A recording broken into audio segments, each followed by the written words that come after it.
ဒီပါဠိလေးကိုရအောင်ကြည့်နိဗ္ဗာန်ရခြင်းတယ်ဆိုမှတော့ဒီလောက်ကတော့လောက်အောင်ပါပါလုံသင့်တယ်လို့ဘုန်းကြီးကမြင်တယ်မနောပုပ္ပင်္ဂမဓမ္မမနောတိဋ္ဌမနောမေယမနတ္တစီပတန္တေနဘာတတိဝါကရောတိဝါတတောနဒုက္ခမနွေတိစာယဝအနုပါယိနိစိတ်ဟာအရာရာမှာခေါင်းဆောင်အထူးသဖြင့်နံတရားတွေထဲမှာစိတ်ဟာခေါင်းဆောင်အကြည်မှုအဓိက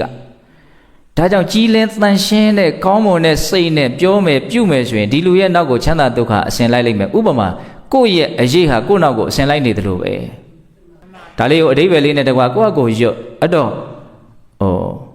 ကိုတရားကိုယ့်အကိုနာလို့ရဘုန်းကြီးပြောနေတာသဘောပေါက်လားမသိဘူးဒီစာလေးရနေတယ်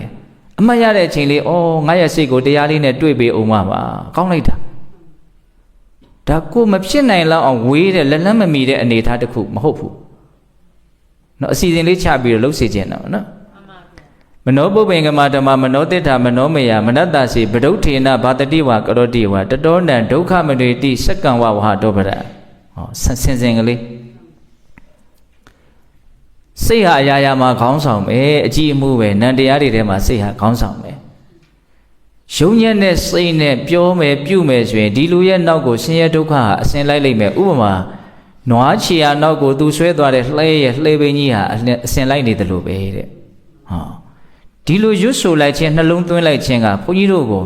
မင်းစိတ်ကောင်းထားမှအစဉ်ပြေမှာနော်စိတ်ယုတ်မှမွေးလို့ရတော့မင်းဒုက္ခမင်းရှာတယ်လို့ဖြစ်လိမ့်မယ်ကောင်းမလားတရားနာတာဘယ်လောက်ကြာလို့တော့နော်10စက္ကန့်လောက်ပဲကြာမယ်တခါထားမှဟုတ်လားရအောင်တော့အရင်ကြက်မှတ်ဖို့တော့လိုမှာပေါ့နော်ကိုကတကယ်တန်ဖိုးရှိတာကိုရကျင်တယ်ဆိုရင်ဒီလောက်တော့ကြိုးစားအထောက်ရမှာပေါ့ဟုတ်လားဒီသောတိတံယန္တံကိတာဝေဒီဝပါဏဝေဒီနမိစ္ဆာပဏိဟိတံစိတ်တံတေယသောနံတတောကရေယန္တုအချင်းချင်းဒုက္ခပေးတာတဲ့ကိုယ့်ရဲ့မကောင်းတဲ့စိတ်ကကိုယ့်ကိုပို့ပြီးတော့ဒုက္ခပေးနိုင်တယ်ဘလောက်ကောင်းတော့ဒီအဓိပ္ပာယ်နော်နာတမာတာပိတာကိတာအင်ညဝါပိစညာတကသမ္မာပဏိဟိတံစိတ်တံတေယသောနံတတောကရေကိုယ်အလွန်ချစ်တဲ့မိဘတွေဆွေတွေမျိုးတွေညီကိုမောင်နှမတွေကမပေးနိုင်တဲ့ချမ်းသာဒုက္ခမျိုးကိုယ့်ရဲ့ကောင်းတဲ့စိတ်ထားကပေးနိုင်တယ်ဒါကံတရားနဲ့ပတ်သက်ပြီးတော့ဘုန်းကြီးကဒီကထာလေး၄ပုဒ်ကိုယောဂီတို့ကိုဒါလှုပ်ကြည်စံဒါလေးကိုအရကျက်ပြီးတော့ရွတ်ကြည်စံနှလုံးသွင်းကြည်စံလို့ဒါအကြံပေးတဲ့အနေနဲ့လည်းဟုတ်တယ်တိုက်တွန်းတဲ့အနေနဲ့လည်းဟုတ်တယ်ပေါ့နော်